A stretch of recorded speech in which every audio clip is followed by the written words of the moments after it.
Hello and welcome. I'm Melinda Kinwami. Tonight, former head of state decries killings in Benue State and other parts of the country, calls for national intervention by leaders to end the violence. Process to recall Senator Dino Milaye enters a new phase as petitioners turn out to verify their names on the list submitted to INEC. As workers get set for 2018 May Day celebrations, agitations for better minimum wage persist. Some states demand increase in federal allocations to them. And United Nations raises alarm as thousands flee fighting between government forces and rebels in Myanmar's Kachin state. On business news tonight, Nigeria to host 22nd edition of African Securities Exchanges Association Conference for the second time.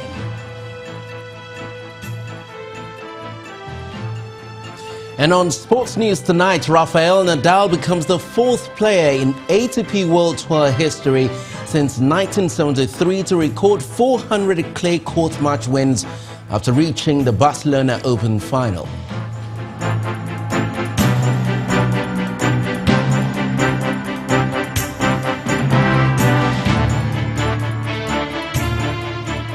We begin with security matters. Former military head of state, General Yakubu Gowon, is asking all leaders and elder statesmen in Nigeria to come together for an urgent meeting on ways to end the violence across the country, especially in Benue and Borno State.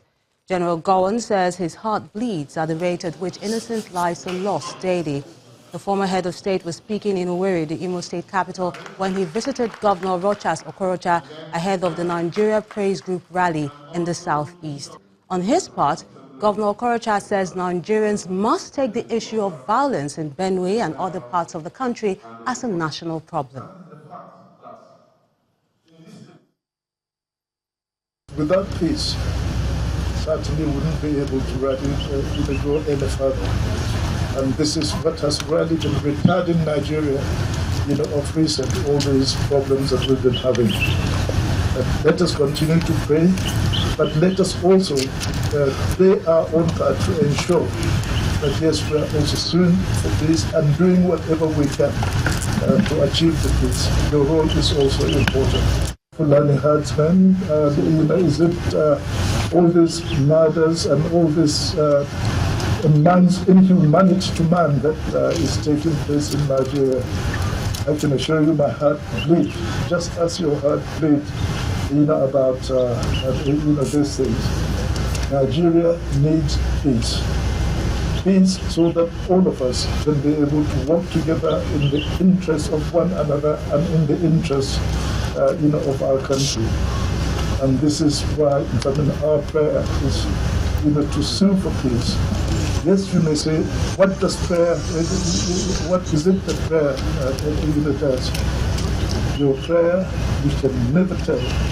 God touches the heart of every man to change him.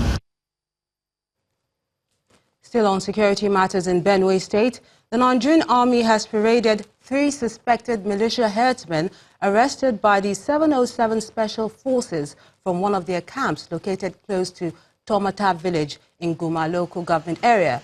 The commanding officer of the 72 Special Forces Brigade in Makadi, Colonel Sulaiman Mohammed, says the suspects opened fire on the troops at the point of their arrest. Items recovered from the suspect who confessed to have come from Awe local council of Nasarawa State include 2 AK-47 rifles, live ammunition, machetes and charms.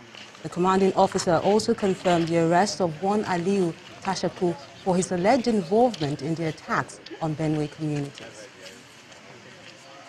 On 26 April 2018, that was precisely 2 days ago, own troops conducted a fighting patrol to a militia herdsman camp at Tomata village, that's in Guma local government area of this state.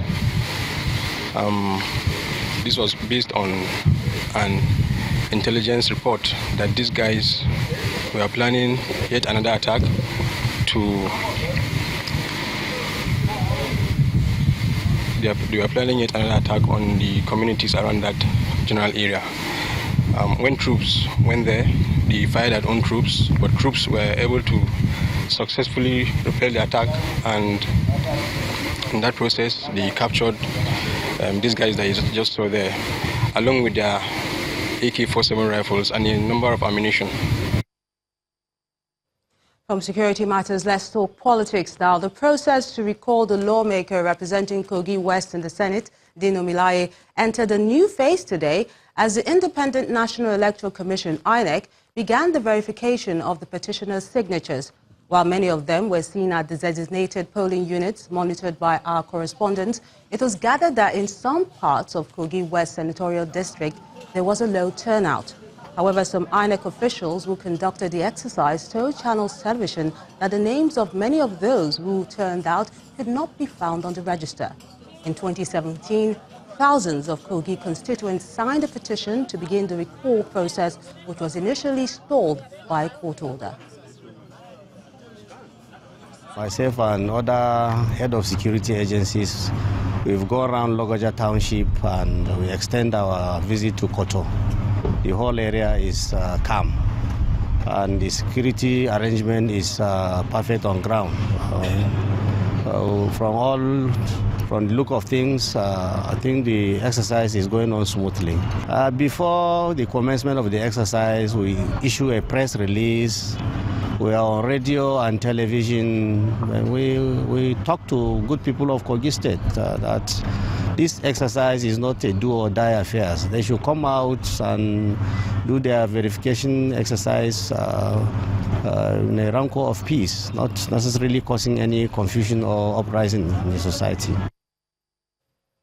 Ahead of President Muhammadu Buhari's meeting with his U.S. counterpart Donald Trump, Nigeria's main opposition party, the People's Democratic Party, PDP, is asking the U.S. government to prevail on President Buhari to protect the fundamental human rights of Nigerians. The PDP National Publicity Secretary, Mr. Kola Ologbodiyan, stated this at a press conference in Abuja. The PDP scribe also asked the United Nations to urgently intervene and save democracy.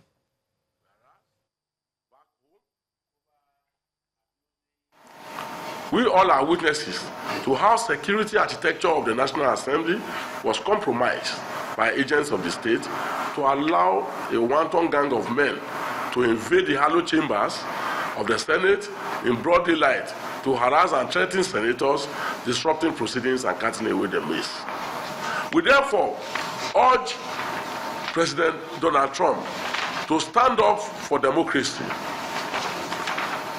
and take President Muhammadu Buhari to task on constitutional and human rights violation in Nigeria under his watch, as already detailed in the report by the U.S. Department of State.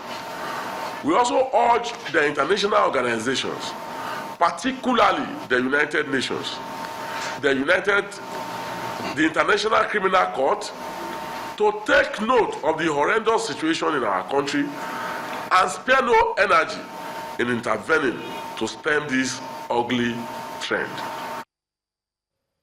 Meanwhile, in Bayelsa State, the People's Democratic Party has received defectors from the All Progressives Congress, APC.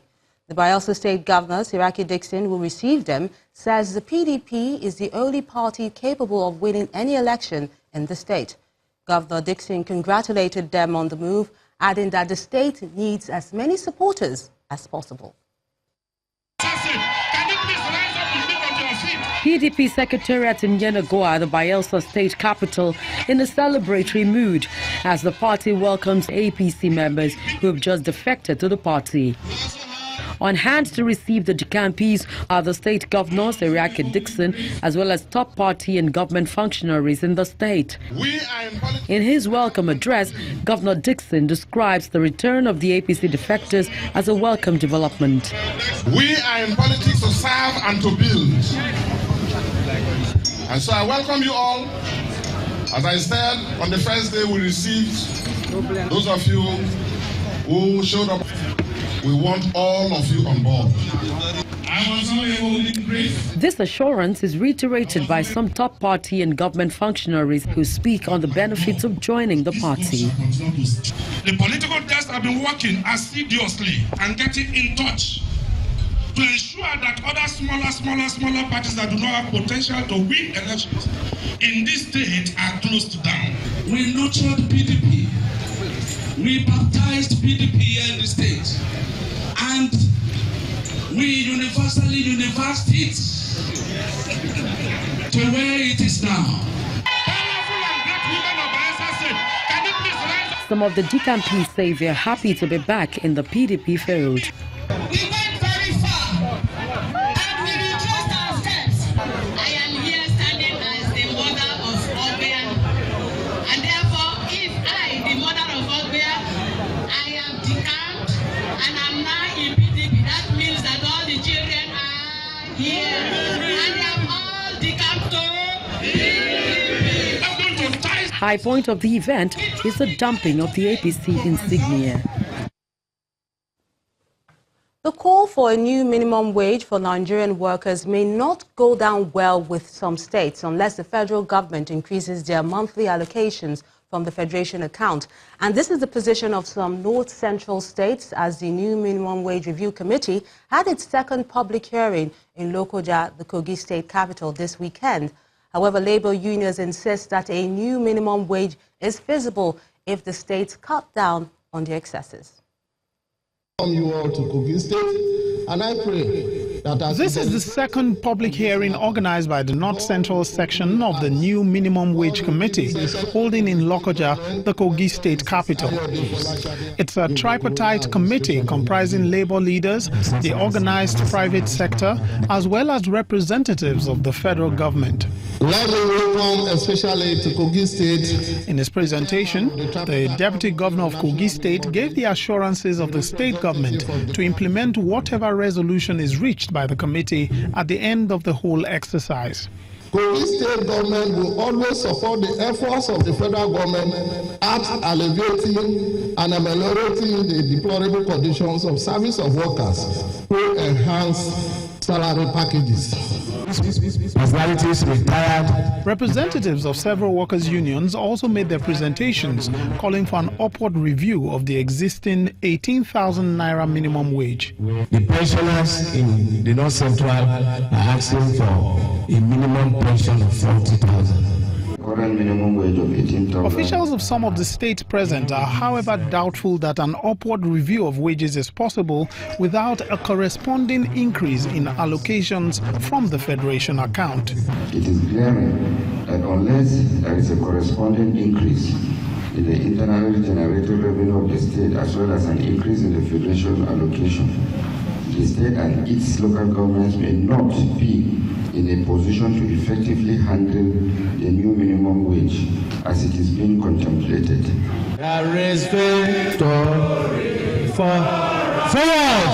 However, labor unions insist that a new minimum wage of 66,500 naira is feasible if states cut down on their excesses. So if there is the will and the will, and we're able to reduce the monumental corruption in our system, where our elites see political office as an avenue to accumulate wealth, we will be able to get out of it.